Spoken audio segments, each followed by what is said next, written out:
Well, first, I think it's necessary to repeat again that NATO is the most influential, the most effective organization in the world, because sometimes discussing all the problems, crises, and different opinions, we don't remember that this organization guaranteed very long time peace, development, security for Western Europe, and last 20 years this organization is the best guarantee for all Central European countries, and NATO has such fantastic achievement, like to invite to the group, to the club, former Soviet republics, what was not easy process, but achieved. I'm speaking with this optimistic beginning because, in my opinion, time is going quick. We have new generation, and for many people, NATO is a part of some history and even prehistory, and still this is a very important element of our contemporary life and real guarantees for everything. The second short point, of course, NATO is not a military alliance. NATO, especially for the countries during the transition time, was first of all the alliance of values, the alliance of standards, and that was the first vehicle which gave us the chance to be stronger democratic countries, to organize civil control over the army, and to be more interesting place for foreign investment. So that's necessary to understand that the role in the last 20 years of NATO was very wide and very effective. And third point, of course, I see a lot of problems with this NATO of 21st century, and I'm not maybe even so optimistic, and even the answers of our guests today in some elements are encouraging, what is good, but maybe not very realistic. Because if you see the list of problems of NATO today, very short. We have Afghanistan, what is a big test for the future of NATO, and in fact nobody knows how we will finish, how we will accomplish this mission in Afghanistan. Second, we speak about very, very long regional conflicts, and we have no idea and no good framework to solve these conflicts. Transnistria, Abkhazia, Ossetia, lack of democracy in Belarus, etc. Then, of course, I think it's very important to discuss the future of NATO enlargement, but I understand that the NATO enlargement in sense of Ukraine and Georgia is at least postponed, and maybe in the case of Ukraine even cancelled. So what is the future of this further development of NATO?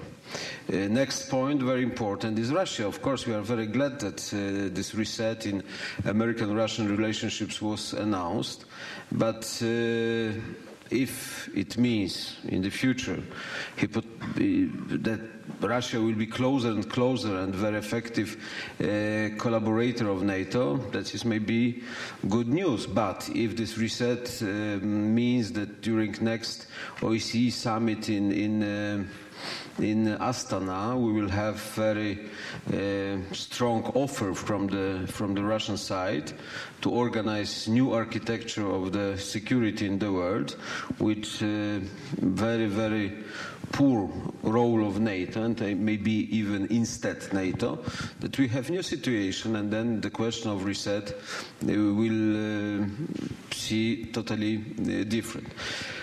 And last but not least is a problem with NATO countries and the reaction of public opinion in NATO countries, many NATO countries inside. The question would be such, in how many countries you have really strong support and understanding for NATO activities, NATO policy, and so on. Who is ready to die for the future of NATO?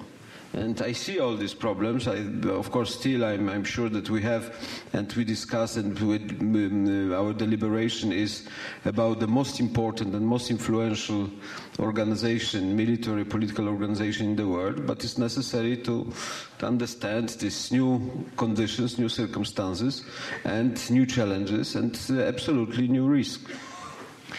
Let me, I think that's a really fascinating answer, but let me pick up just one aspect of it before I move on to the other panelists, the Russia part of it. What would be your assessment thus far of the Obama administration's Russian reset policy and also its policy towards Central Eastern Europe and how it's balancing the two? Well, I tell you,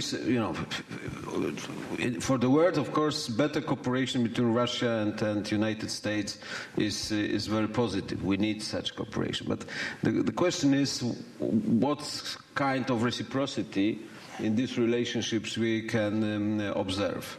Reset proposal, which was announced by Vice President Biden in Munich conference, was really great gesture. It was a great gesture. If I should to answer what was the reaction of Russia for this great gesture, I have some problems to define this reciprocal answer, and that is the first weakness of this concept. Second, I think in such very concrete elements like Iran or the Middle East, still we don't see this real atmosphere of reset and very strong engagement from American side.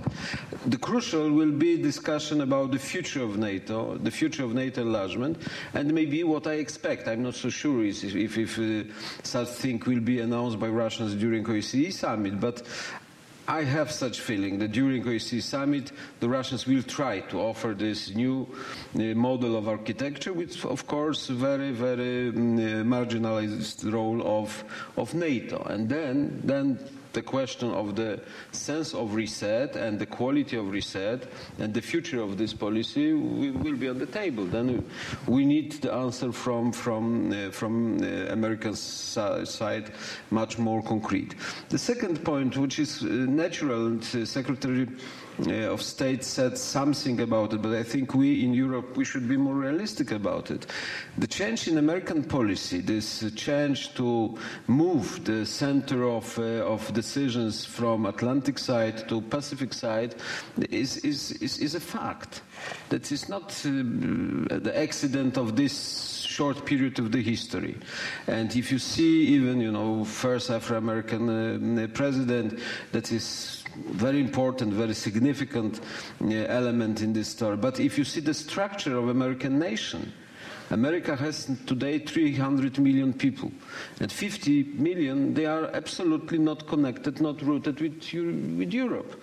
And it's nice that Fred Kempe is so much rooted with Europe, but still we have some millions Polish immigrants in the United States, but frankly speaking, next 2-3 decades, the role of this European factor, and especially the factor of European tradition, European roots, in American very concrete, pragmatic policy will play less role and not more role. And that is something what is necessary to understand in this longer term, because I think some consequences will be very obvious for NATO and American engagement in NATO structures as well.